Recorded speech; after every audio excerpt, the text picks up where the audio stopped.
अध्याय 7 मानव का उद्भव और विकास। प्राचीन प्रस्तर युग। मानव प्रजाति के अफ्रीकी पूर्वज। पृथ्वी 4 अरब 60 करोड़ वर्षों से अधिक पुरानी है। इसकी परत के विकास से 4 अवस्थाएं प्रकट होती हैं। चौथी अवस्था चातुर्थिकी यानी क्वाटरनरी कहलाती है, जिसके 2 भाग हैं, अतिनूतन यानी प्लाइस्टोसीन और अद्यतन यानी होलोसीन। पहला 20 लाख ईस्वी पूर्व से 12,000 ईस्वी पूर्व के बीच था और दूसरा लगभग 12,000 ईस्वी पूर्व से शुरू होकर आज तक जारी है। पृथ्वी पर जीवोत्पत्ति लगभग 3 अरब 50 करोड़ वर्ष पूर्व हुई। करोड़ों वर्षों तक जीवन पौधों और पशुओं तक सीमित रहा। मानव धरती पर पूर्व प्लाइस्टोसीन काल और प्लाइस्टोसीन काल के आरंभ में उत्पन्न हुआ। लगभग 60 लाख वर्ष पहले मानव सम यानी होमनिड का दक्षिणी और पूर्वी अफ्रीका में आविर्भाव हुआ। आदिमानव जो बंदरों से बहुत भिन्न नहीं थे, लगभग 3 करोड़ वर्ष पहले पृथ्वी पर प्रकट हुए। मानव के उद्भव में ऑस्ट्रेलोपिथेकस का आविर्भाव सबसे महत्वपूर्ण घटना है। ऑस्ट्रेलोपिथेकस लैटिन शब्द है जिसका अर्थ है दक्षिणी वानर। यह नर वानर था और इस प्रजाति में वानर और मनुष्य दोनों के लक्षण विद्यमान थे। ऑस्ट्रेलोपिथेकस का उद्भव लगभग 55 लाख वर्ष पहले से लेकर 15 लाख वर्ष पूर्व हुआ। यह 2 पैरों वाला और उभरे पेट वाला था। इसका मस्तिष्क बहुत छोटे आकार लगभग 400 क्यूबिक सेंटीमीटर का था। ऑस्ट्रेलोपिथेकस में कुछ ऐसे लक्षण विद्यमान थे जो होमो अथवा मानव में पाए जाते हैं। ऑस्ट्रेलोपिथेकस सबसे अंतिम पूर्व मानव यानी होमिनिड था, अतः इसे प्रोटो मानव या आद्य मानव भी कहते हैं। 20 लाख से 15 लाख वर्ष पूर्व पूर्वी और दक्षिणी अफ्रीका में प्रथम मानव कहे जाने वाले मानव होमो हैबिलिस का प्रादुर्भाव हुआ। होमो हैबिलिस का अर्थ है हाथ वाला मानव अथवा कारीगर मानव। इस प्रथम वास्तविक मानव ने पत्थरों को टुकड़ों में तोड़कर और उन्हें तराशकर उनका औजार के रूप में इस्तेमाल किया। इसलिए जहां भी होमो हैबिलिस की हड्डियां पाई गई हैं, वहां पत्थर के टुकड़े भी मिले हैं।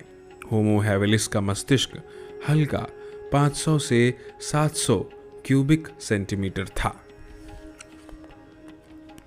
18 से 16 लाख वर्ष पूर्व पृथ्वी पर सीधे मानव अथवा होमो इरेक्टस का आविर्भाव हुआ। पत्थर का हस्त कुठार यानी हैंडेक्स के निर्माण तथा अग्नि के आविष्कार का श्रेय इसी को दिया जाता है।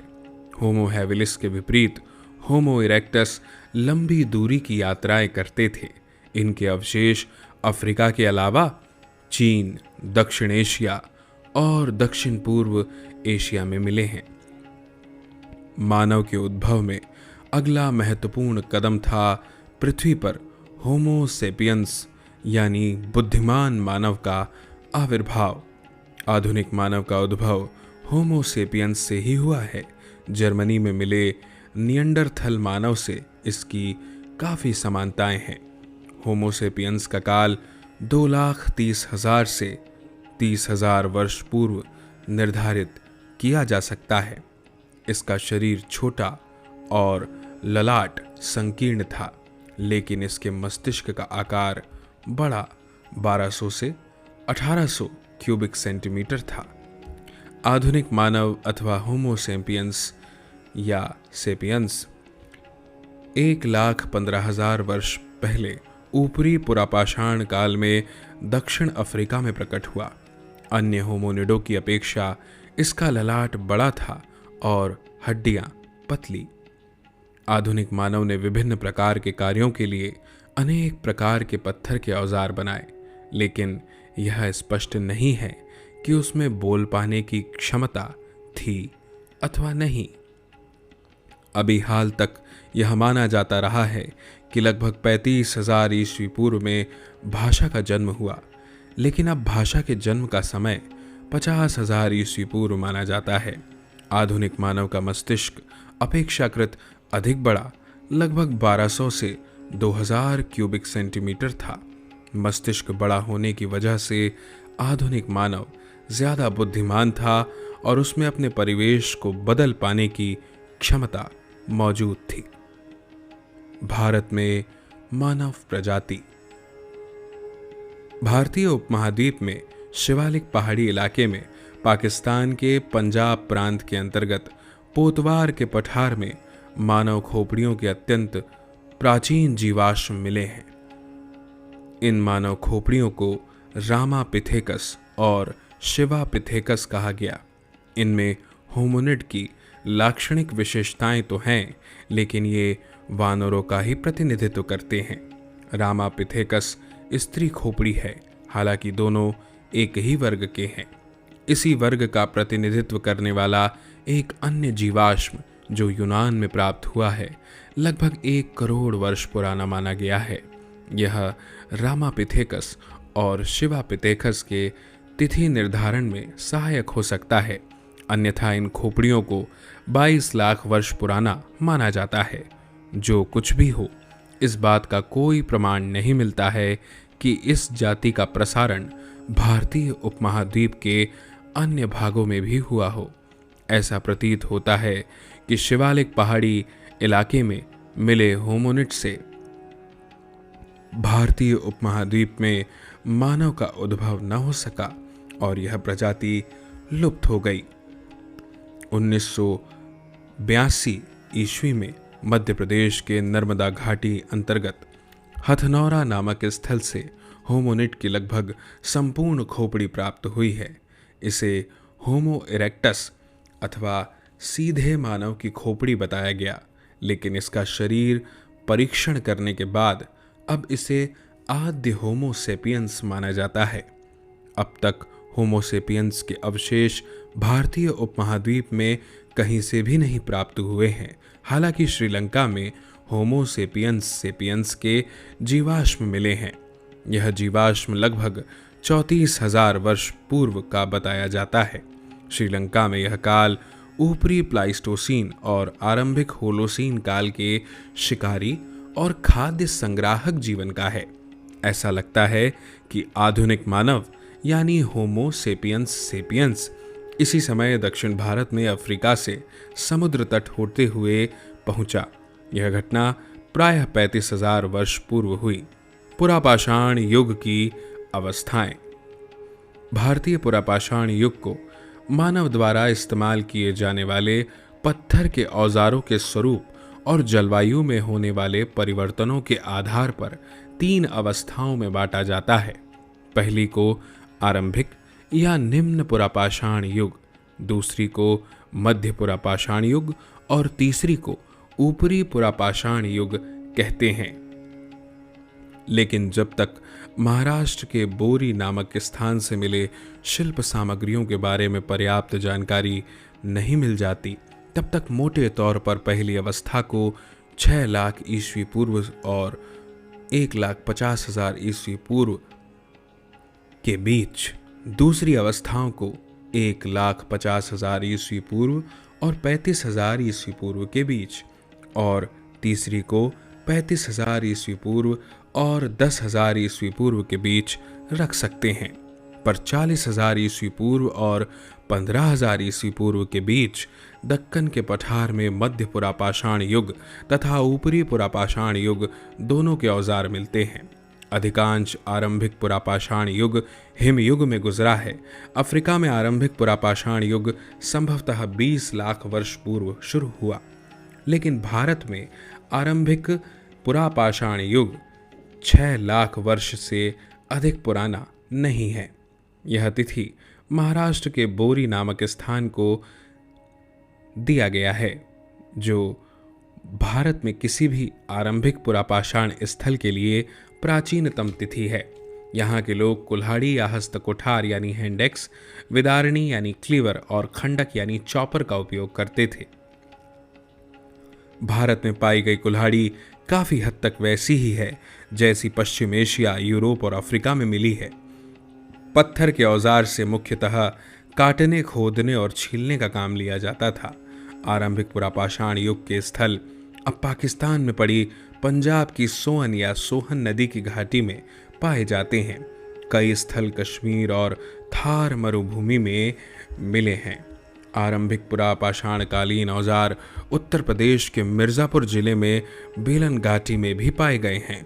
जो औजार राजस्थान की मरुभूमि के दिदवाना क्षेत्र में बेलन और नर्मदा की घाटियों में तथा मध्य प्रदेश के भोपाल के पास भीम बेटका की गुफाओं और शैलाश्रयों यानी चट्टानों से बने आश्रयों में मिले हैं, वे मोटा माटी 1,00,000 ईस्वी पूर्व के हैं। शैलाश्रयों का उपयोग मानवों के ऋतुकालिक बसेरे के रूप में किया जाता होगा। हस्तकुठार द्वितीय हिमालयी अंतर हिमावर्तन यानी इंटरग्लेशिएशन के मध्य के जमाव में मिले हैं। इस अवधि में जलवायु में नमी कम हो गई थी। मध्य पुरापाषाण युग में लोग मुख्यतः पत्थर की पपड़ी बनाते थे। ये पपड़ियां सारे भारत में पाई गई हैं और इनमें क्षेत्रीय अंतर भी पाए गए हैं। मुख्य औजार हैं पपड़ियों के बने विविध प्रकार के फलक, वेधनी, छेदनी और खुरचनी। मध्य पुरापाषाण स्थल जिस क्षेत्र में मिलते हैं, मोटे तौर पर उसी क्षेत्र में प्रारंभिक पुरापाषाण स्थल भी पाए जाते हैं। यहाँ हम एक प्रकार के सरल बाटिकाश्म उद्योग यानी पत्थर के गोलों से वस्तुओं का निर्माण देखते हैं, जो तृतीय हिमालयी हिमावर्तन के समकाल में चलता है। इस युग की शिल्प सामग्री नर्मदा नदी के किनारे किनारे कई स्थानों पर और तुंगभद्रा नदी के दक्षिणावर्ती कई स्थानों पर भी पाई जाती है। भारत में ऊपरी पुरापाषाण काल के 566 स्थल पाए गए हैं। ऊपरी पुरापाषाणीय अवस्था में आर्द्रता कम थी। इस अवस्था में विस्तार हिमयुग की उस अवस्था में हुआ जब जलवायु अपेक्षाकृत गर्म हो गई थी। विश्वव्यापी संदर्भ में इसकी 2 विशेषताएं हैं: नए चकमक उद्योग की स्थापना और आधुनिक प्रारूप के मानव यानी होमोसेपियंस का उदय। भारत में फलकों यानी ब्लेड्स और तक्षणियों यानी ब्यूरिन्स का इस्तेमाल देखा जाता है, जो आंध्र, कर्नाटक, महाराष्ट्र, केंद्रीय मध्य प्रदेश, दक्षिणी उत्तर प्रदेश, बिहार के पठार में और उनके इर्द गिर्द पाए गए हैं। मानवों के उपयोग के लायक ऊपरी पुरापाषाणीय गुफाएं और शैलाश्रय भोपाल से दक्षिण में 40 किलोमीटर दूर भीमबेटका में मिले हैं। गुजरात के टिब्बों के ऊपरी तलों पर ऊपरी पुरापाषाणीय भंडार भी मिला है, जिसकी विशेषता है शल्कों, फलकों, तक्षणियों और खुरचनियों यानी स्क्रैपर्स का अपेक्षाकृत अधिक मात्रा। इस प्रकार देश के अनेकों पहाड़ी ढलानों और नदी घाटियों में पुरापाषाणीय स्थल पाए जाते हैं, किंतु सिंधु और गंगा के कछारी मैदानों में इनका पता नहीं है। मध्यपाषाण यानी मीजोलिथिक युग, आखेटक और पशुपालक। ऊपरी पुरापाषाण युग का अंत 10,000 ईस्वी पूर्व के आसपास हिमयुग के अंत के साथ ही हुआ और जलवायु गर्म व शुष्क हो गई। जलवायु के बदलने के साथ ही पेड़ पौधों और जीव जंतुओं में भी परिवर्तन हुए। मानव के लिए नए क्षेत्रों की ओर अग्रसर होना संभव हुआ। 9,000 ईस्वी पूर्व से जलवायु की स्थिति में कोई बड़ा परिवर्तन नहीं हुआ है। प्रस्तर युगीन संस्कृति में 9,000 ईस्वी पूर्व में मध्यवर्ती अवस्था का आरंभ हुआ, जो मध्यपाषाण युग कहलाती है। यह पुरापाषाण युग और नवपाषाण युग के बीच का संक्रमण काल है। मध्यपाषाण युग के लोग शिकार करके, मछली पकड़कर और खाद्य वस्तुएं बटोरकर पेट भरते थे। आगे चलकर वे कुछ पशुपालन भी करने लगे। इनमें शुरू के 3 पेशे तो पुरापाषाण युग से ही चले आ रहे थे, पर अंतिम पेशा नवपाषाण संस्कृति से जुड़ा है। मध्यपाषाण युग के विशिष्ट औजार हैं सूक्ष्म पाषाण या पत्थर के बहुत छोटे औजार माइक्रोलिथ्स। राजस्थान, दक्षिणी उत्तर प्रदेश, मध्य और पूर्वी भारत में मध्यपाषाण स्थल काफी मात्रा में पाए जाते हैं। तथा दक्षिण भारत में कृष्णा नदी के दक्षिण में पाए जाते हैं। इनमें से राजस्थान में बागोर स्थल का उत्खनन भली भांति हुआ है। यहाँ सुस्पष्ट सूक्ष्म पाषाण फलकों का उद्योग था और यहाँ के निवासियों की जीविका शिकार और पशुपालन से चलती थी। इस स्थल पर बस्ती ईसा पूर्व 5वीं सहस्त्राब्दी के आरंभ से 5000 वर्षों तक रही। मध्य प्रदेश में आजमगढ़ और राजस्थान में बागोर पशुपालन का प्राचीनतम साक्ष्य प्रस्तुत करते हैं, जिसका समय लगभग 5000 ईस्वी पूर्व हो सकता है। राजस्थान के पुराने नमक झील सांभर के जमावों के अध्ययन से प्रतीत होता है कि 7000 से 6000 ईस्वी पूर्व के आसपास पौधे लगाए जाते थे। अभी तक मध्यपाषाण युग की कुछ ही उपलब्धियों का वैज्ञानिक काल परीक्षण हो पाया है। मध्यपाषाण संस्कृति का महत्व मोटे तौर पर 9000 ईस्वी पूर्व से 4000 ईस्वी पूर्व तक बना रहा। इसमें संदेह नहीं कि इसने नवपाषाण संस्कृति का मार्ग प्रशस्त किया। प्राचीनतम कलाकृतियां। पुरापाषाण और मध्यपाषाण युग के लोग चित्र बनाते थे। प्रागैतिहासिक कलाकृतियां तो कई स्थानों में पाई जाती हैं, परंतु मध्य प्रदेश का भीमबेटका स्थल अद्भुत है। यह भोपाल से 45 किलोमीटर दक्षिण विंध्य पर्वत पर अवस्थित है। इसमें 10 वर्ग किलोमीटर क्षेत्र में बिखरे 500 से भी अधिक चित्रित गुफाएं हैं। इन गुफाओं के चित्र पुरापाषाण काल से मध्यपाषाण काल तक के बने हुए हैं और कुछ श्रृंखलाओं में तो हाल के समय तक के हैं, परंतु इनमें अनेकों गुफाएं मध्यपाषाण काल के लोगों से संबद्ध है। इनमें बहुत सारे पशु, पक्षी और मानव चित्रित हैं। स्पष्टतः इन कलाकृतियों में चित्रित अधिकांश पशु पक्षी वे हैं जिनका शिकार जीवन निर्वाह के लिए किया जाता था।